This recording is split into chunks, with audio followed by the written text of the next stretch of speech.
If your brain feels like it's juggling slippery fish, you're not alone.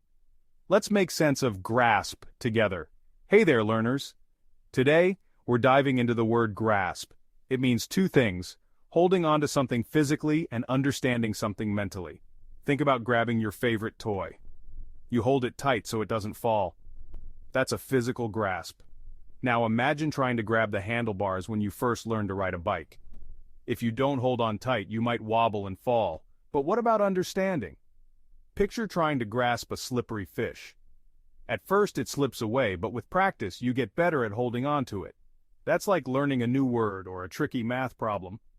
It might seem confusing at first, but with practice, it starts to make sense. So next time you hear the word grasp, remember it's all about holding on tight, whether it's a toy, a bike, or a new idea.